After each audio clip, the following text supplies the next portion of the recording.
Hello, everyone. We're so glad you joined us for this newest installment in the LymphaPress educational webinar series. We're kicking off 2022 with a bang, and we are so glad that you could join us for it. We wanted to give everybody time to log on. And so as you do, let me just say I'm Brenda Viola. I'm with LymphaPress and so proud to host this series. Joining us today is Dr. Andrea Brennan, and we have our president, Eric Ansart, with us, who will make the proper introductions. But let me just do some housekeeping first. Dr. Brennan has a presentation that you're going to want to buckle your seatbelts for, and she's got a lot of slides. If you do need to leave, we know a lot of you have taken your lunch hours to be with us today. If you've registered, you will get a link to the replay so you can watch the presentation in its entirety after the fact. We'll make sure you all get the link. So yes, it is being recorded and you will get the link. Also, we know many of you will have questions. We want you to ask them. Put them in the Q&A and we will field them at the end of the presentation so we don't interrupt the brilliant flow of Dr. Brennan today. And as you're logging on, why not tell us who you are in chat? We would love to know who is out there. And again, we thank you for giving us your time today. Education is empowering, and I think we're all going to feel a little bit more empowered after today's session. So without further ado, I'm going to introduce Eric Ansart, our president, to introduce Dr. Brennan. Thank you so much, Brenda. I appreciate that. First off, let me just kind of quick shout out to some people. I see Chris Perkins is with us. I see Darren King, Kathleen Lisson is with us, Kelly Bell, just so many familiar, friendly names on the call today. So it's great to see so many people logging in as we get started. I asked Brenda if I could actually introduce Dr. Andrea Brennan before today's meeting, primarily because she has played such an influential part in both my involvement in lymphedema and treatment, and really even in the world of LymphaPress. I mean, in many ways, Dr. Brennan was a pioneer in bringing lymphatic education into the world of vascular medicine. It was probably, I was mentioning just as we got started, it was probably close to 10 years ago that she first reached out to us and asked if we could bring some of our demo products into the AVLS and other conferences like that. And in many ways, the concept of clinical-based research, evidence-based medicine in the world of lymphedema care has been something that she has strived for. She has really motivated a number of people to do that. And in many ways, I think she spearheads that whole world. So I wanted to first off say that if I really took her CV and read through it, I'm sure I could be here for the better part of the day, because she is a very accomplished speaker, therapist, and educator. And I think with that, let me welcome you, Dr. Brennan. Thank you for being here today. And we're excited to hear what you have to say today. Well, thank you very much. I appreciate that. So with that, we're going to begin, and we have a lot of information today. So today's topic is integrating research for innovative decongestive lymphatic therapy. And as Eric said, I am a lymphedema therapist. I'm LANA certified, but I am also a certified instructor in the Casely Smith International Method. I have no disclosures to say at this time. Today's overall objective is to present the current research by providing a literature review to improve the treatment and management of chronic edema and lymphedema with a global perspective. We're so into our little world and our treatment that I want to expand and show you what's out there. So the first part of our discussion will be translating evidence into practice through knowledge implementation. Translating evidence. The growth of lymphovascular and oncology rehab research parallels the increase in the number of survivors. In bibliometric analysis of the landscape of rehabilitation research, the number of published studies in cancer rehab has increased fourfold since 1992, from fewer than 400 per year to an excess of 1,600 published studies for an 810% increase. The question that arises, given the sheer amount of information being produced on a consistent basis, is how do these findings make their way into clinical practice? Research findings don't always translate well into the clinic environment for a number of reasons. Have you experienced any of the reasons listed on this slide? I know I have. Some definitions I think are very important as we move forward, because knowledge implementation provides both a process to create change and a method to measure the effectiveness of the change. So what is needed then is for clinicians and researchers to work together for change. Dissemination is the passive, untargeted, and unplanned spread of new practices, and implementation is the active spread of new practices. And therefore, to get a collaborative method, implementation science is the process of putting to use or integrating new practices within a setting. APTA has been very involved with this new study. So in simple terms, what do we know? Does our practice or innovation or items that we learn of decongestive lymphatic therapy, is it effective? What are we doing? Does it work? Does decongestive lymphatic therapy work? And do patients get better because of what we do? And implementation research, we are trying to figure out what is the best help to give patients or the best place to do decongestive lymphatic therapy. And implementation strategies are the basis, the stuff that we do. And do these outcomes, do we measure the implementation outcomes when we do decongestive lymphatic therapy? So my question is, do we need some way to implement our research?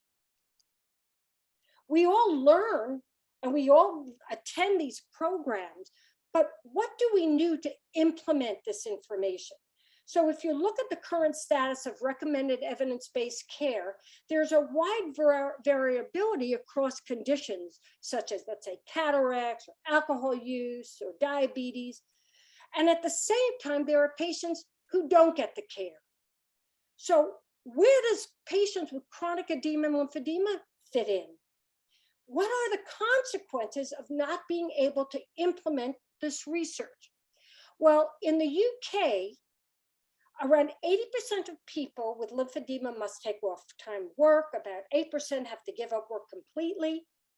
Half of the people describe lymphedema as painful. The cost alone in England is over $263 million a year. And left untreated, we know the consequences, cellulitis and some other wounds and so forth. They also have hospitalizations, which might be responsible for over 400,000 bed days, resulting in annual costs. So in England, the cost is over $100 million just for the hospitalizations. I can't find that data in US. And so what we want to make sure is most of these chronic conditions have solid evidence-based guidelines, but based on the research, these conditions still rise. So why do we need implementation science? Well, dissemination of research does not do much to change the practice. For me to sit here and share with you and disseminate to you the current level of evidence doesn't change the practice.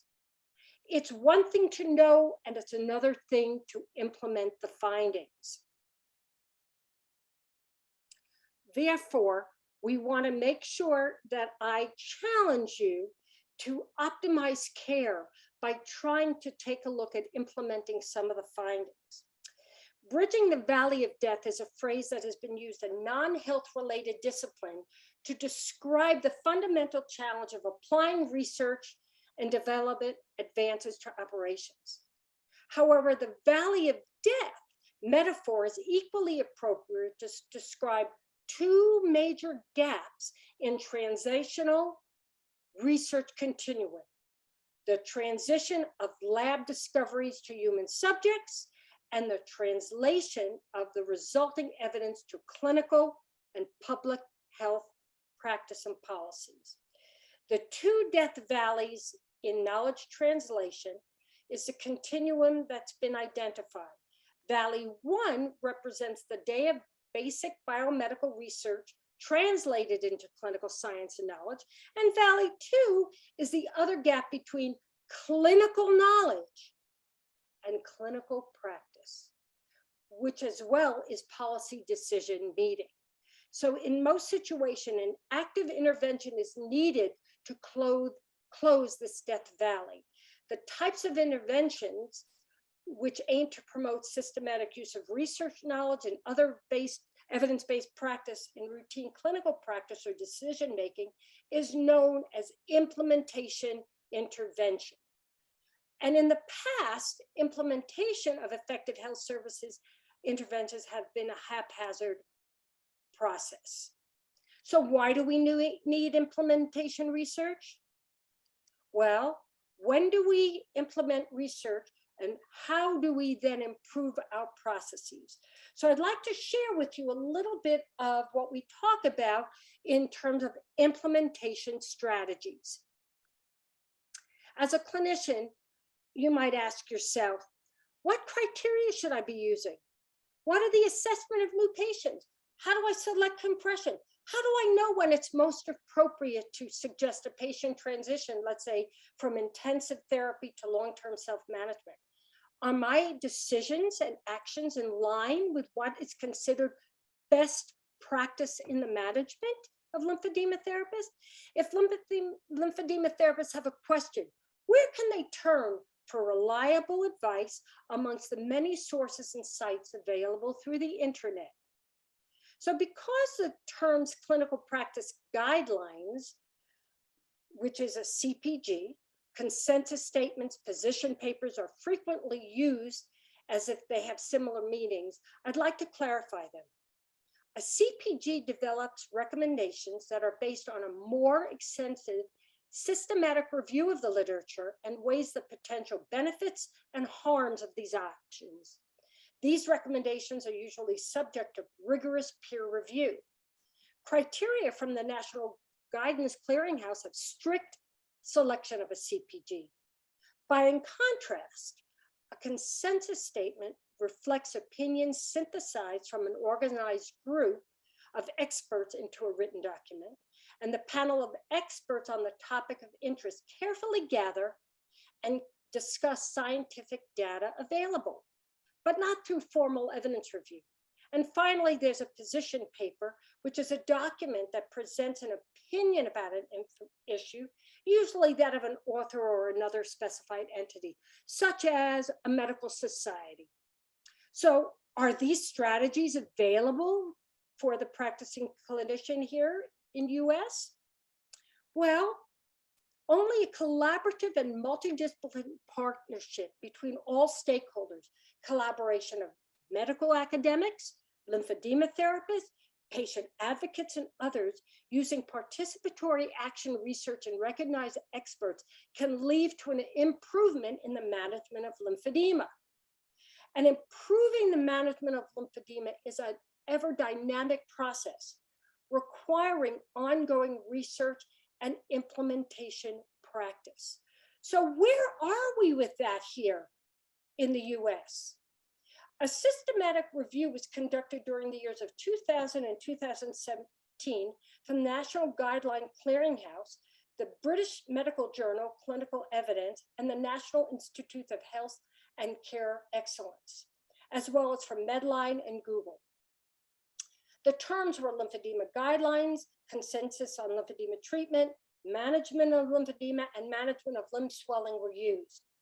When identifying lymphedema guidelines, despite 245 publications, only 4 actual lymphedema clinical practice guidelines could be identified. Moreover, 3 of these are markedly out of date with references which should form the evidentiary base of a clinical practice guideline recommendation that are more than a decade old. This underlines the necessity for developing new intersocietal continual practice guidelines based on contemporary references, which should follow the appraisal of guidelines for research and evaluation. The systematic review of available lymphedema clinical guidelines shows a paucity of studies largely based on outdated data and weak overall study quality. Let's explore the current level of clinical practice guidelines. Here is one that the APTA recently published. And isn't that wonderful that they're starting to show some of this science? They developed a clinical practice guideline to aid clinicians in identifying interventions for people with breast cancer-related lymphedema, targeting volume reduction, beginning at breast cancer diagnosis and continuing through cancer treatments and survival. So we do have something here in US. Another area would be the literature regarding the review of causative and non-causative risk factors for breast cancer-related lymphedema. What I'd like you to do with your cell phones, if you could, is scan that QR code. With that, you will receive all the literature that is reflected in reviewing the causative and non-causative risk factors of breast cancer lymphedema as we know of today. It's very helpful. I do give this poster and the references to patients who wish to know. Now, what about the diagnosis and treatment of peripheral lymphedema? This is a recent consensus document through the International Society of Lymphology.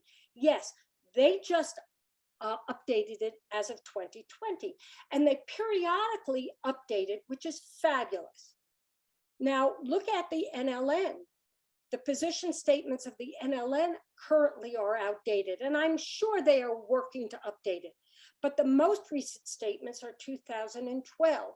So you need to take a look at where we are in the US and look at it globally. I'd like to bring you up to where we are internationally. How do these guidelines work? Importantly, the International Lymphedema Framework provides guidelines that are based on 6 standards for lymphedema service. Their aim is to provide lymphedema care, to give you items to look at identifying people at risk, empowering people on how to manage, what is quality care, how to care for cellulitis, compression garments, and multi-agency and health social care.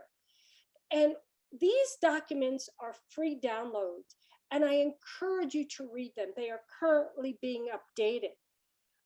Furthermore, they just came up with new downloads for chronic edema and wet leg pathway, and genital edema. It's fabulous. And I would recommend you look at the International Lymphedema Framework.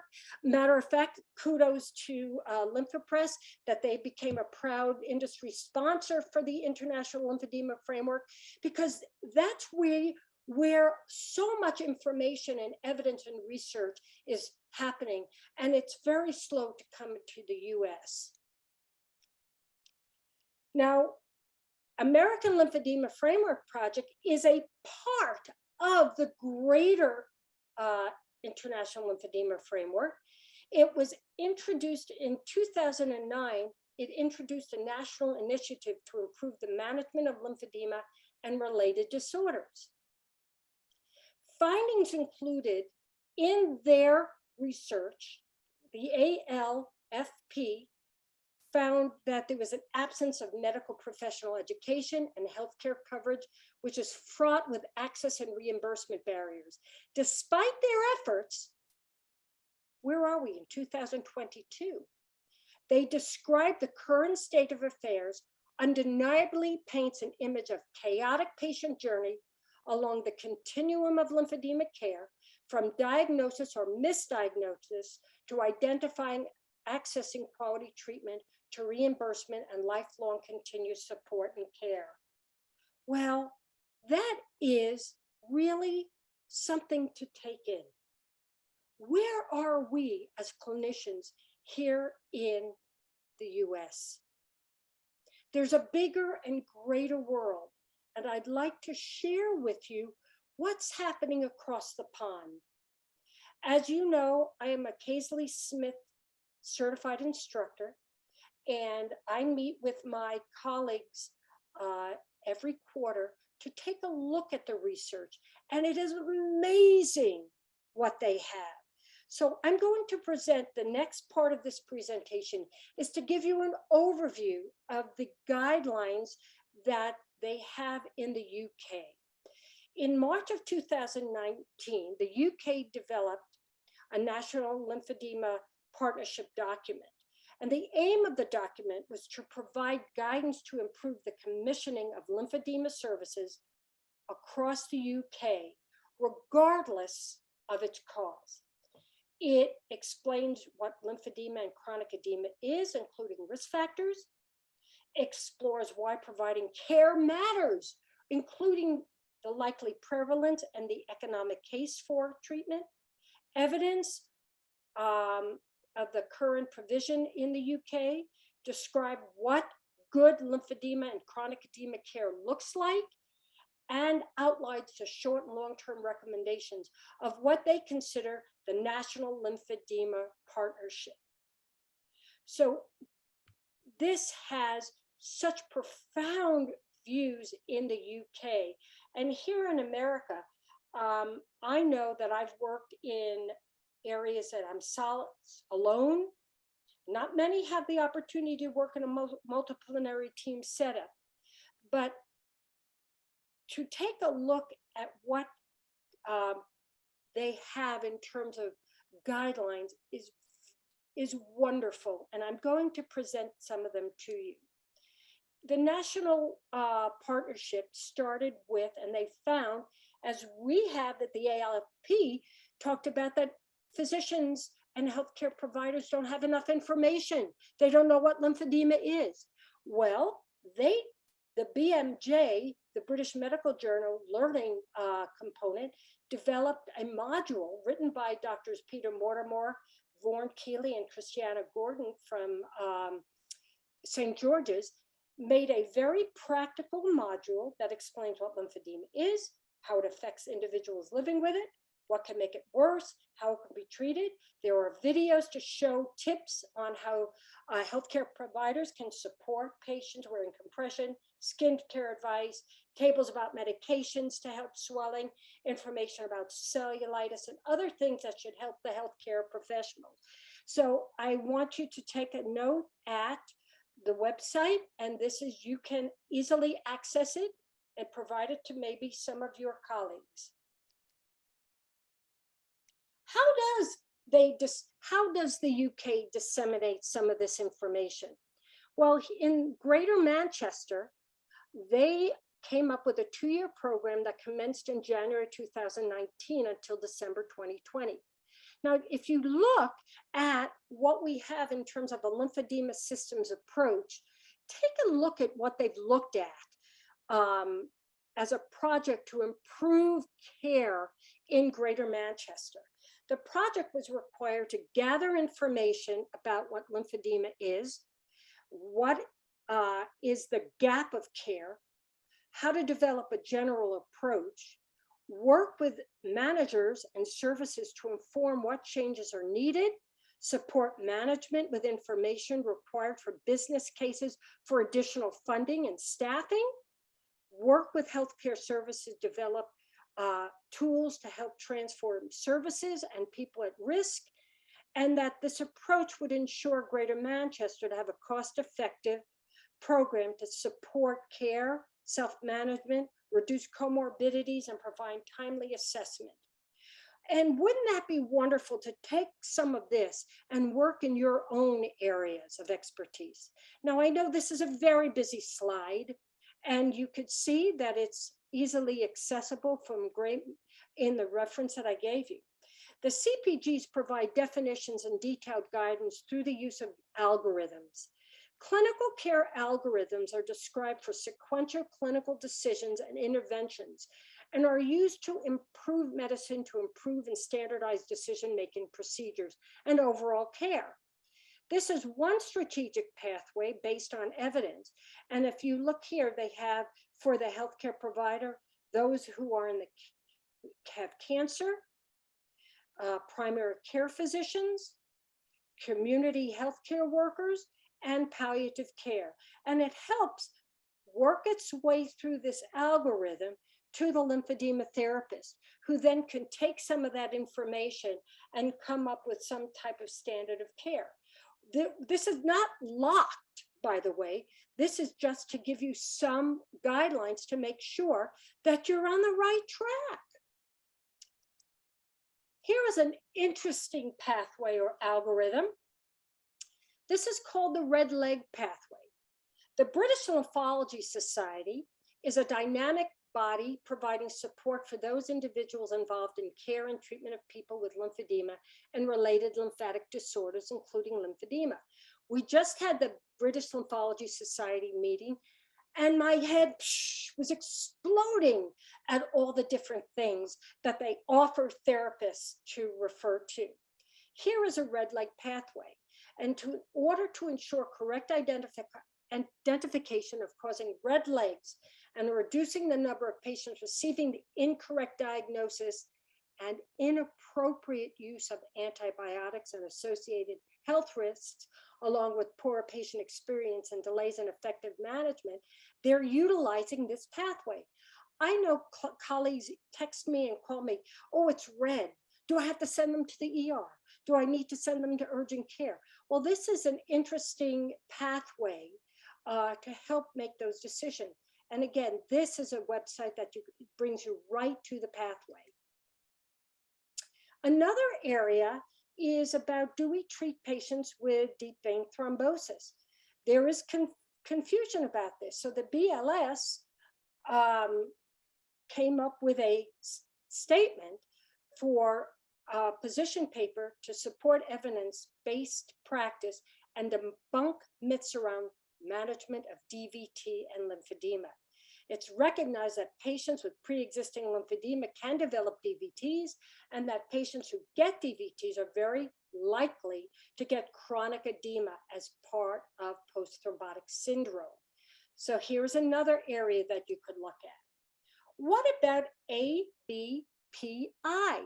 Prompt application of appropriate compression therapy is essential for effective treatment of lymphedema.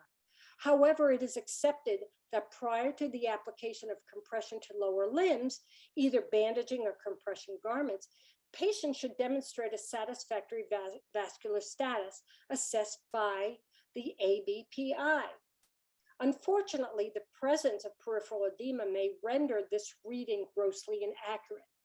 I've worked in a clinic where the physician would not order compression until an ABPI was there. But literature suggests that the value of an ABPI is limited in people with lymphedema due to the presence of hyperkeratosis, tissue thickening, and the edema. So relying solely on ABPI might potentially be harmful to patients. So what they did was they came up with a position paper that accepts that ABPI is not necessary in the absence of critical ischemia or loss of sensation through vascular assessment. But what they do is provide a standardized letter to be shared with the members of the patient healthcare team, or a way to document in the medical record to inform them of decision-making process for not undertaking ABPI and compression therapy. This was from the BLS, the British Lymphology Society meeting. And I loved this. This is an app that the physicians have come up with to provide information for patient and physician to understand the management of lymphedema, with information on self-management, as well as some of the algorithms and position statements. Please, if you could, take your camera from your phone and scan this QR code. This QR code gives you many pathways and gives you other information about cellulitis, and we're going to just briefly review that. Access of this document is on the Lymph app. This is a document which is called the chronic edema wet leg or lymphuria pathway. How many times, again, I get calls, how do I do it? I have so much dripping and draining. How do I manage this? So the aim of this document is to support effective management of patients affected with wet legs, i.e. lymphuria and chronic edema in the community. It's intended to use as a resource that can be a support in a successful pathway of care. And it will help deliver effective and timely chronic edema care. Here is another document that can be accessed on that Lymph app. And as a part of education, I provide this to many of my patients. Why? Well, because so many patients are discounted when they go to the ER, or they say just elevate, or they say it'll go away. But here, this gives the patient some idea of what to ask for and what to tell them when they go to the physician. And I'd like to bring your attention to one of the statements. And that statement is, avoid compression garments during acute attack. I think we all agree to that. However, they should be replaced as soon as the affected area is comfortable enough to tolerate them. I have patients come back after having 10 days of antibiotic treatment, and their arm is so large because they were told, do not wear compression. So this is just a helpful tool for the patient and the healthcare provider. Here is a formative consensus document that's a case for system change. It's called Making Legs Matter.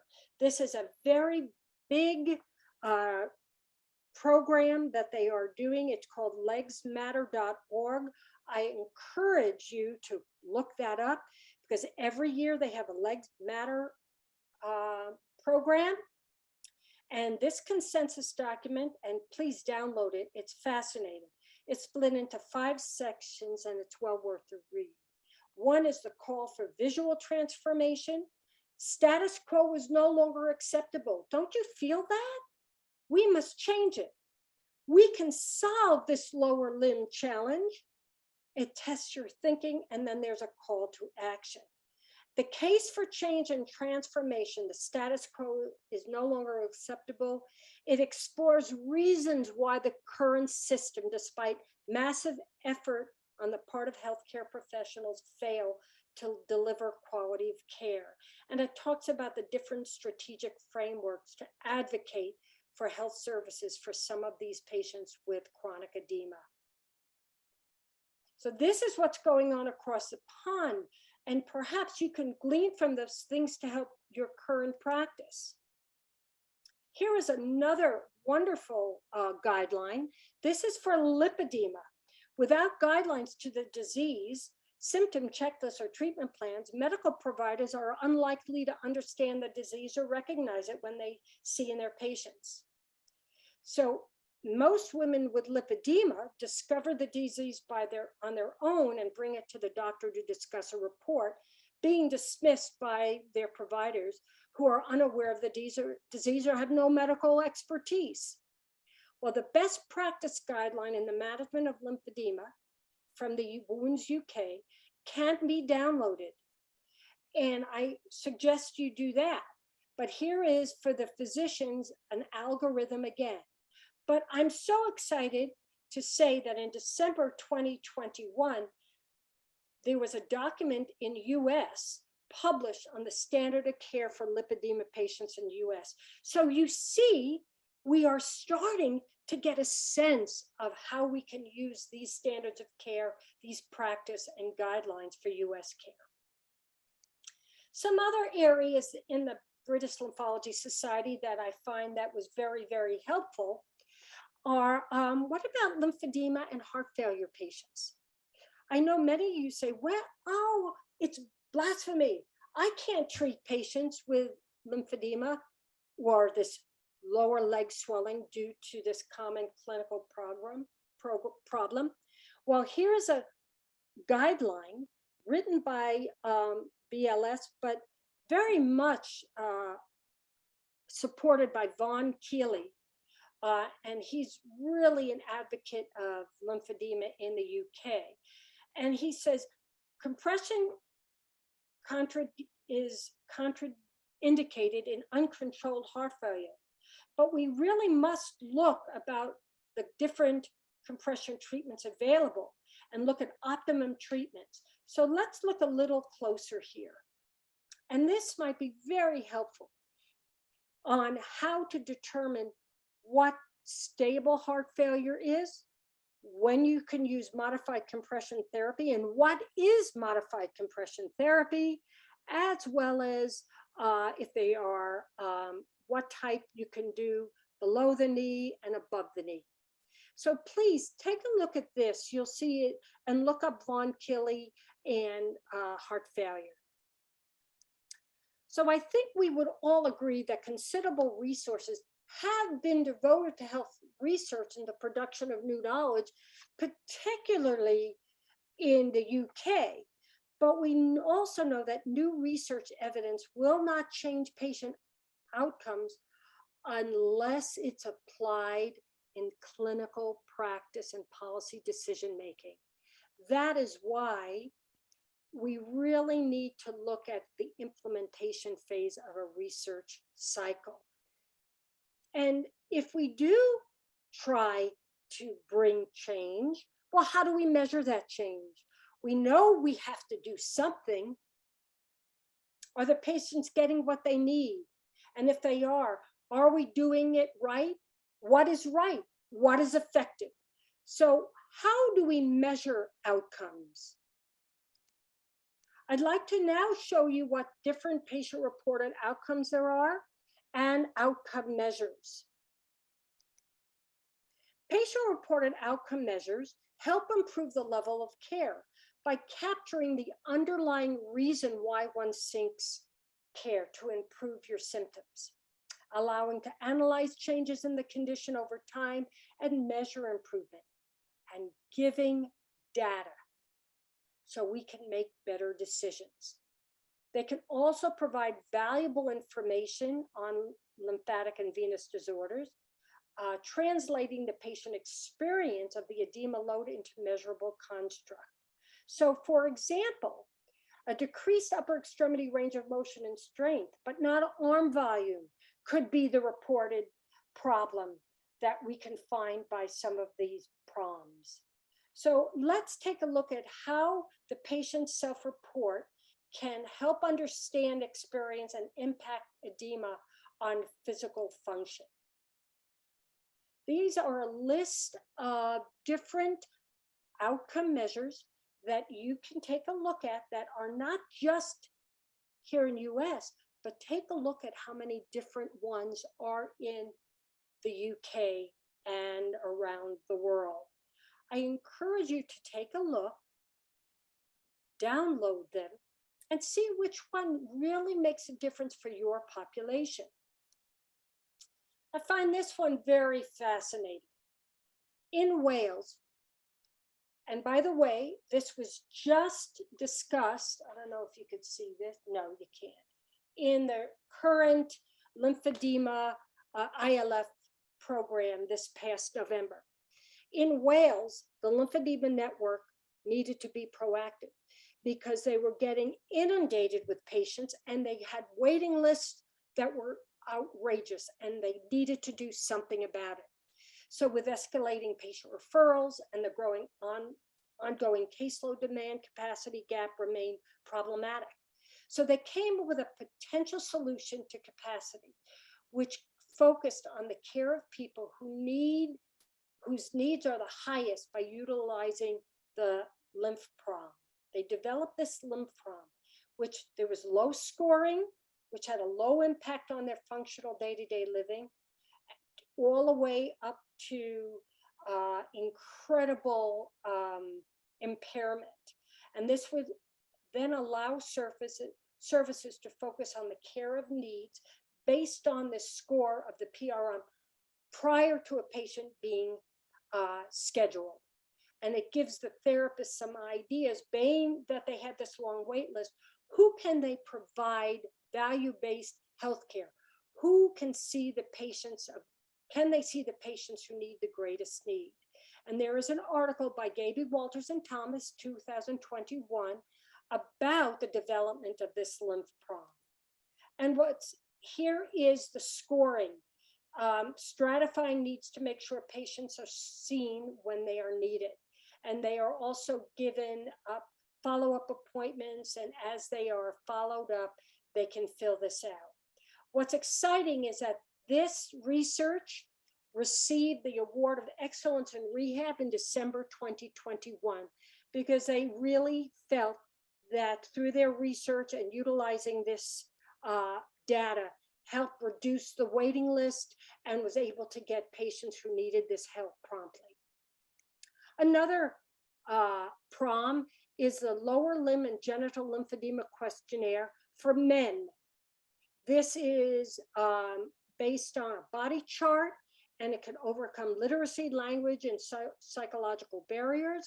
It allows the open conversation about what is going on, and it might give you a starting point on where with the patient on how to work on their treatment. You can contact Rhian Noble-Jones if you need more information about this. She's also a Casey Smith instructor. And there is also the Lower Limb and Genital Lymphedema Questionnaire for women. And it gives that person permission to speak about something that they might have been uncomfortable before. So here are some new questionnaires, PROMs. How about this one? Breast Lymphedema Symptom Questionnaire. This questionnaire was developed to identify signs and symptoms that are associated with breast swelling. And I know I've seen so many patients who were discounted. Their physician would say, it'll go away in a year. Well, this is a tool that maybe the physician can help determine a referral to lymphedema services. Katie Richards at NHS is also open for you to contact her. Another breast edema questionnaire has good strength to discriminate between patients with and without breast edema. Again, another helpful instrument for the diagnosis of breast edema. Head and neck lymphedema and fibrosis symptom inventory. This is a wonderful tool for head and neck. And the upper quadrant edema patient reported outcome, which was an outcome measure that was developed by APTA.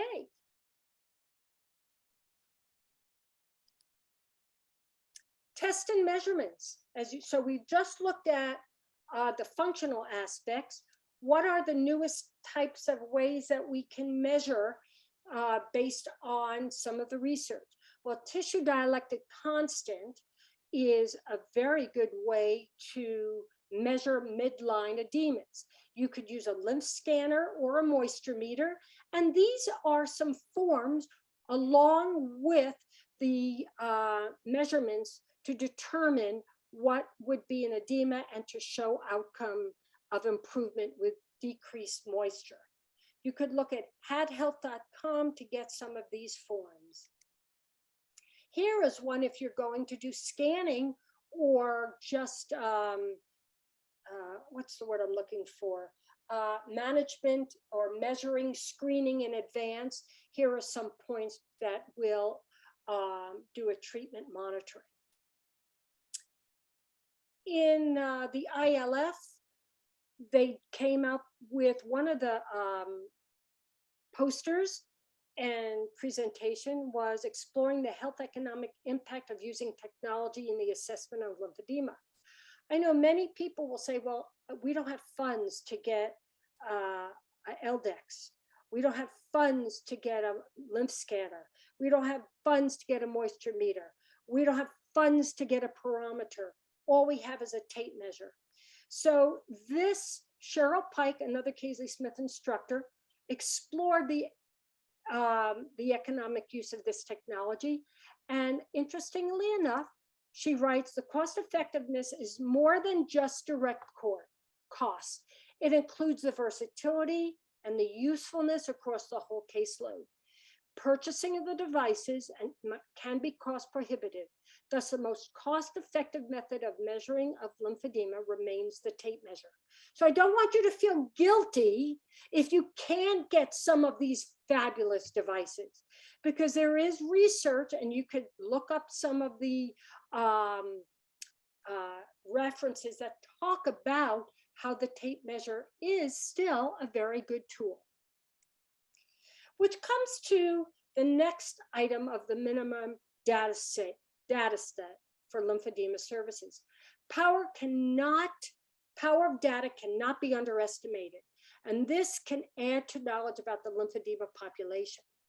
Data are collected across a range of services can be a broader picture and be used to illustrate staffing and resource.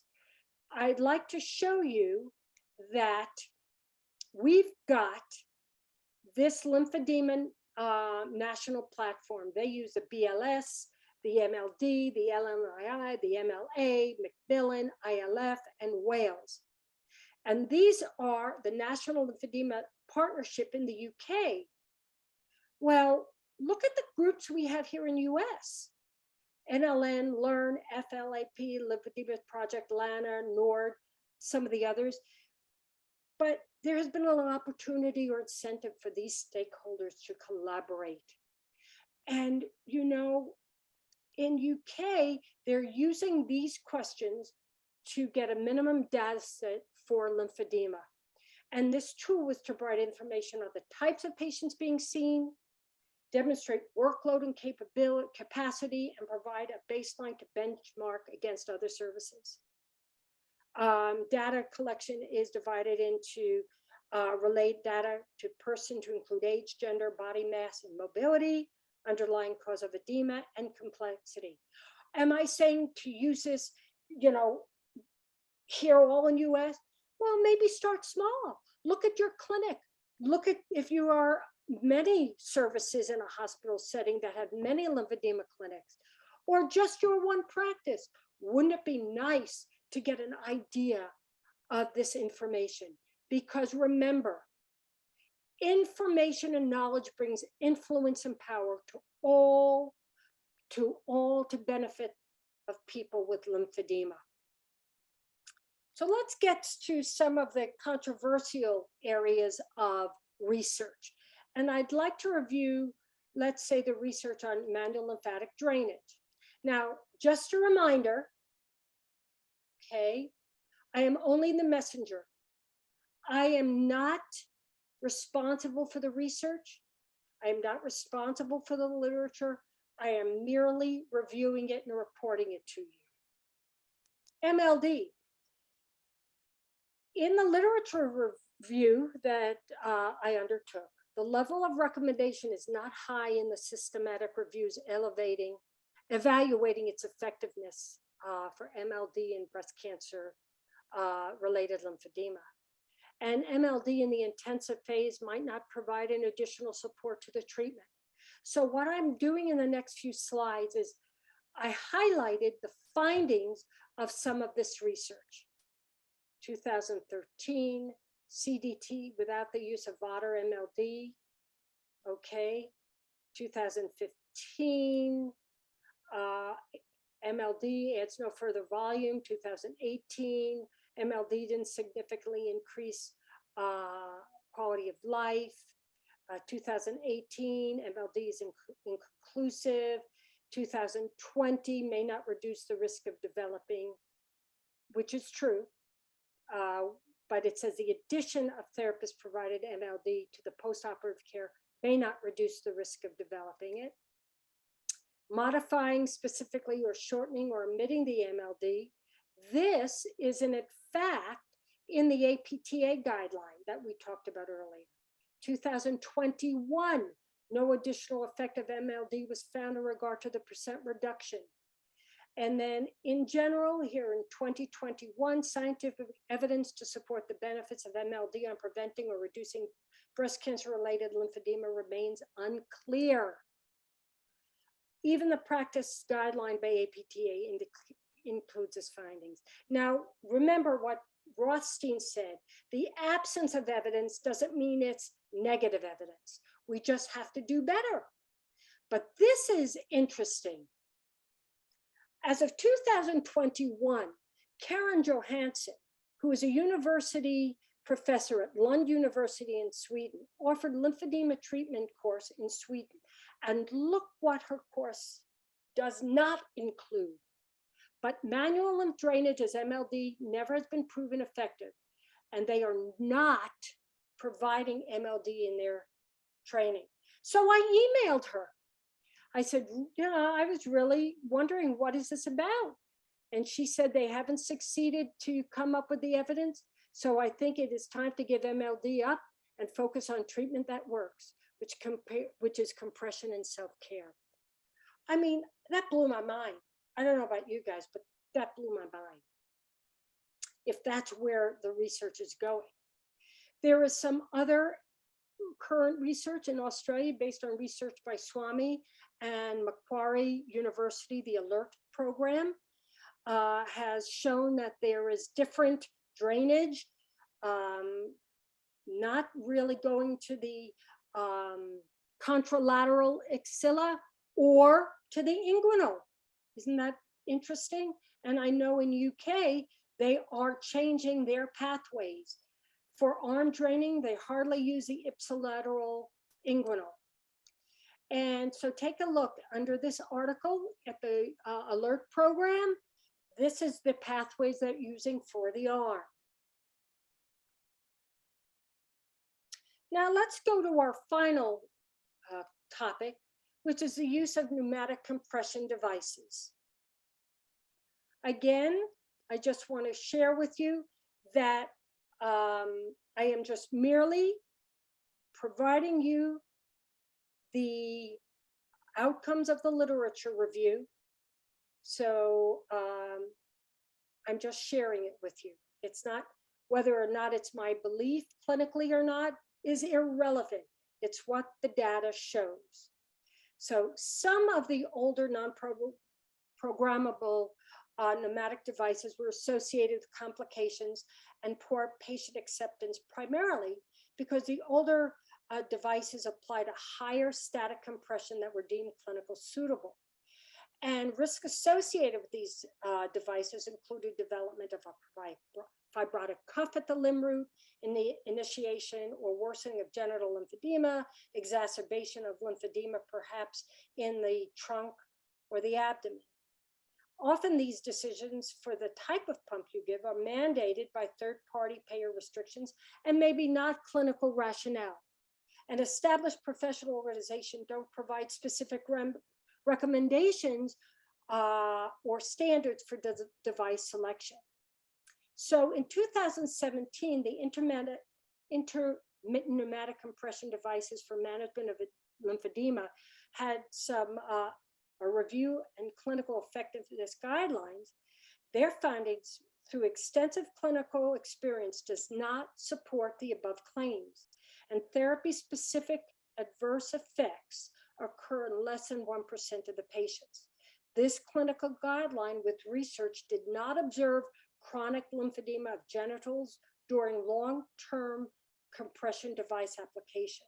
Neither did they come across formation of a thigh ring, and recent experimental studies could not prove induction of fibrosis by tissue fluid proteins in short-term observations.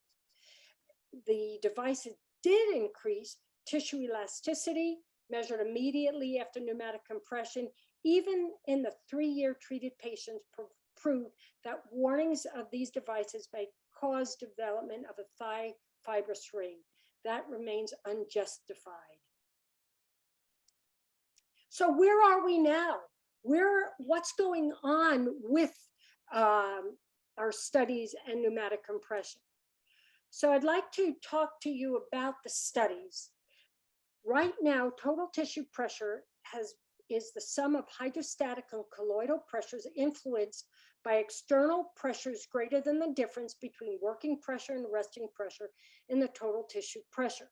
And so total tissue pressure is the combination, in fact, of fluid, bound fluid, and the cells. Olszewski studied tissue fluid pressure and flow under the skin in the subcutaneous tissue of the lower extremity with obstructive stage 2 to 4 lymphedema.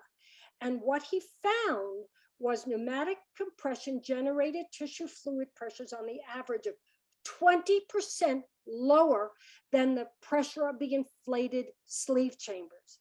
The variance in pressure gradient between the skin and the subcutis may be attributed to skin rigidity, or in other words, fibrosis, low hydraulic conductivity of the subcutis, and dissipation of the applied force in the subcutis to the proximal non-compressed region. So I want you to take a look again. Here's why. These are the lists of characteristics of subcutis and the skin, and their findings indicate that massaging out fluid does not decrease the lymph value to normal values, as increased cell and matrix mass remains unchanged. So with that, here is a cross-section of what I'm talking about and what Dr. Olszewski was talking about in his research. So you have all this fibrosis and hard muscular fascia, and there's no muscle pump. And it takes a look like this. The research led to the understanding that the factors causing lymphedema are attributed to not only the fluid in the interstitial tissue, but it's a pathophysiology of the complex and progressive events affecting different tissue compartments. Knowledge of hydromechanics of the edema, fluid in tissues under compression, is required for an efficient protocol of this pumping. And so the physical law of tissue fluid movement these conditions to move fluid are the level of exerted force to generate flow, the timing sufficient to evacuate excess fluid, the tonicity of the skin and subcutaneous tissue. So I'd like to then tell you that if we are talking of compression, we have to really understand the applied force on the surface area and how it is resisted in the epidermis by keratinocytes, basal membrane, blood capillaries, and lymph in the subepidural plexus and dermis by the elastic collagen fibers, fibroblasts, adipocytes, blood vessels, and interstitial fluid. If we are looking lymphatically, as you know, collecting vessels have been shown to play a role in lymphedema onset, and studies of lymphedema patients and animal models demonstrated morphological and structural changes in collecting lymphatic vessels, including collagen deposition and lymphedema. Lymph fluid stasis results in an increase in pressure within the lymphatic vessels. When this process perpetuates, the smooth muscle cells in the lymphatic vessels become slimmer and flattened in the dermal capillary lymphatic vessels, causing hypertrophic issues, causing dermal backflow. Now, I want to show you this video. This is profound, okay? By a study by Belgrado, occlusion pressure of superficial. So I'm just going to bring you to an area here, near fluorescence imaging, to reconsider occlusion pressure. It's with near fluorescence imaging. And he took a arm sleeve, and then he injected near fluorescence imaging or indocyanine green into the lid. Although the occlusion pressure of the lymphatic collectors is never mentioned in consensus document of International Society of Lymphology, nor in the International Lymphedema Framework, the context of both of these reference documents regards pressure as a core factor. But they don't give us what those values are. They clearly display that there is a need to have enough pressure to be efficient, but they're unclear as to what the threshold is. But they say avoid occlusion of the lymphatic system should be used. And they use terms such as excessive pressure, desired pressure, gentle pressure, optimal pressure to describe the levels of pressure. But in this experiment, the observed mean occlusion pressure of the superficial lymphatic vessel was in fact, look at this, the bolus you could still see moving, but in fact, the occlusion pressure of the superficial lymphatic vessel was at 105. See this? 105. So with this new knowledge of lymphatic physiology, we need to take a look at what the optimal intermittent pneumatic compression is in using our pneumatic pumps. So this is a schematic presentation of lung structures during therapeutic compression and division of applied forces. The compression force is dissipating, being absorbed by solid tissue structure, and only a portion of it, after deformation of tissue skeleton, can be moving edema fluid. This points to the necessity of the use of high compression pressures in order to obtain tissue fluid pressures high enough to overcome tissue hydraulic resistance. So again, I'm only the messenger. The current level of evidence now, look at this, IPC pressure, 90 millimeters of mercury pressure. The higher the pressure the patient can tolerate, the better the outcome. IPC with pressure of 120 effectively helps phlebitic lymphedema. A pressure of 60 millimeters mercury might be ineffective. High pressure, faster flow. Adjustment of compression parameters to tissue stiffness, fluid accumulation, volumes, fluid movement ability at various limb levels is indispensable for effective therapy. Demonstrates necessity to use high compression. The higher the application compression force, the was a higher flow. So here's another one. As of 221, 120 millimeters mercury pressure, and in 2022, which is an article for gynecological lymphodemas, there was no adverse effect with the associated compression use at 100 millimeters mercury of pressure. Well, phew, that's a lot, isn't it? You know, we have to have a little bit of intellectual humility to say what we know and what we've learned. Is this new? Do we need to take a look at our pneumatic compression strategies?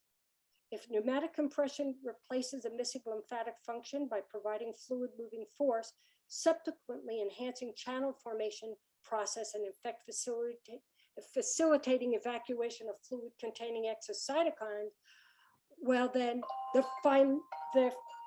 fibrosis process is slowed down, and subsequently there is no constriction of fluid channels, which may be seen in very advanced stages of lymphedema, which might be seen at advanced stages of lymphedema.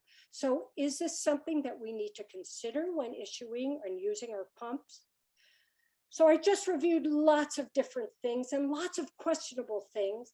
And certainly, again, I'm just the messenger. But what we do know out of our presentation today is systematic reviews show limited numbers of guidelines, and some of them are outdated. Power of data cannot be underestimated.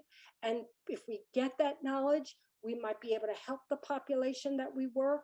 And we really must update our knowledge base and practical skills and with the latest research findings. And I will leave you with that, yet science is by no means a perfectly good thing. On the contrary, like all human enterprises, science is eradicable, it's fallible, it's imperfect. But at best, its progress is ragged and uneven, unpredictable, but they might have potential harm, but they also have good. And knowledge is power. You might be cynical about some of these findings today, but having a critical attitude to science is necessary. However, an inability to see or unwillingness to acknowledge its remarkable intellectual achievements or to recognize a real benefit may limit your progression of learning. So with that, I want to thank you, and I hope this presentation serves as a bridge or a connecting conduit for conversation and contemplation and change. So thank you very, very much. Thank you, Dr. Brennan. That was profound. I have more than one email that came in saying, I didn't get it all. Will we get the replay? And I will reiterate to everyone, if you registered for this event, even if you weren't able to attend the live, you will get the link to the replay, because this was very rich with information. I love your point about intellectual humility and the willingness to learn new information. You kept saying, don't hate the messenger. And yet all you were doing, you weren't presenting your research, you were presenting the research. Correct. But this world, you know, with where we are today, people get so angry so quickly. You know, there's, you know, what's true, what's real, what's fake, what's not. So it is up to you, the clinician, to take this information, sift through it, because you know what, there are some things that literature shows that we might not have even thought of because of some of the dogmatic teachings we've had in the past. So now open up, take a look, and try new things. Yeah, and I love that you mentioned the consensus document, the standard of care for lipedema in the United States, which was really a gold standard and groundbreaking in the United States. What is it going to take to have more consensus documents like that in the United States? Oh boy. I know it's a loaded question. It's a loaded question. And I will tell you that I have been practicing for 43 years lymphedema since, since the 90s. Well, you do call yourself a lymphomaniac, and we're sure glad, because it takes a lymphomaniac to pull together all of this research into one presentation. It's not happening. In all my years, I am still struggling with the fact that we have not progressed. And it's, I hope that we can collaborate and somehow get our partners together to try to come up with some of these consensus documents. So we did make sure that everybody's going to get a link to the replay. I've had several people request the slides. Now, this is your intellectual property. So what is your position on that? I am not going to give the slides. However, I can give you a list of references, and many, if not all of the information I have shared is in that reference list. Okay. And those apps, those QR codes also have many of the documents in its entirety that you can download. Right. So that is exactly why what we'll do is when we send you the link to the replay, if you wouldn't mind, Dr. Brennan, sending me your list of resources so people can click those links and get for themselves. Nita Cluis, we're so glad that you're out there. You're such a voracious reader, and you believe in education and you share it with your social groups so well. We appreciate you, Nita, and thank you for the question. So there is a real desire for this information. We know people need to get back to you. By the way, you packed a lot into 1 hour. We weren't sure you were going to make it. I didn't think I would either, but I'm glad that I did. And I'm glad that you ended with the pneumatic compression component. LymphaPress is able to provide those higher pressures. And as you said, higher pressure equals faster flow. And that was very compelling. By the way, if anybody here is not familiar with LymphaPress, you would like to know more about it, please reach out. My name is Brenda Viola, Viola, V-I-O-L-A, at lymphapress.com. I'm going to put it in chat while I ask you, Dr. Brennan, with parting words, what would you like to share with the audience? I think one of the most important things is to have a dialogue. I think we need to talk about some of this research and see if people have tried it and implemented it, because APTA is really engaging in implementation science. And I would hope that you all would try to implement some of these changes. And, you know, perhaps maybe LymphoPress might hold a group chat. Maybe instead of a presentation, we could just sit and bring your questions and talk about some of this stuff, because it is these type of forums that help us discover and implement new things. Well, you know, we are open to that. We do monthly roundtables for lymphedema patients and for lipedema patients, but your idea is compelling to get some of the people that are grappling with the new research to get together and have a facilitated conversation. I'm going to put that on my to-do list. We're getting collective applause from the audience. Amazing presentation. Thank you so much. Wonderful presentation. People from as far away as Romania have been on today's webinar, and we give you heart bows and appreciation, Dr. Brennan. We look forward to collaborating with you again. Thank you for this wealth of information. And thank you to all of you who joined us today for the live. And for those of you watching the replay, keep staying in tune with LymphoPress. Every month we bring you cutting edge information. And as Dr. Brennan says, education is empowering. So with that, have a great day, everybody. And thanks again. Bye-bye. Thank you all. Bye-bye. Bye.